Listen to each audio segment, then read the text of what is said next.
ჩემი დაკავებით არ დაწყებულა ისტორია, აკავებდნენ სტუდენტური ორგანიზაციის წარმომადგენელს, რომელიც აკრავდა კარიკატურებს გაზპრომის და ბიძინა ივანიშვილის, აპროტესტებდა საქართველოს ენერგეტიკის დამოკიდებულების გაზრდას გაზპრომზე, რასაც ეს ხელისუფლება აპირებს, ხვალ მოგეხსენებათ, რომ ჩვენ გვაქვს აქცია, აკრავდა ისეთ ადგილებზე, სადაც უკვე გაკრულია მსგავსი ტიპის, ეს არის ღობე და ეს არ არის რაღაცა შენობის იერსახის დაზიანება ან რაიმე ფორმით სხვა სახის კანონდარღვევა, მას აკავებდნენ, მე მივედი იმ დაკავების ადგილზე, იმიტომ რომ ჩვენი სტაჟერიც არის ის იმ ორგანიზაციის წარმომადგენელი,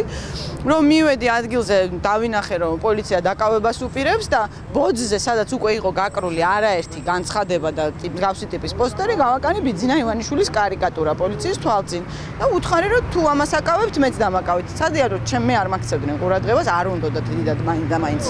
მე ვარაუდობ ჩემი დაკავება, სალომე დააკავეს და მაშინ რომ დავსვი კითხვა უბრალოდ რომ კი მაგრამ ერთი და იგივე საქციელი ჩავიდინეთ და ეს თუ დააკავეთ მე რატო არ მაგვეს მე მითხეს რომ კი ბატონო თქვენს დაკავებული ხართ და ჩემს მანქანაში წამოვედით. აი ეს არის 17 საათზე არის სასამართლო, ნუ ცხადია რომ ორმაგი სტანდარტია, იმიტომ რომ ჩვენ ხედავთ როგორ ესურიან პამიდრებს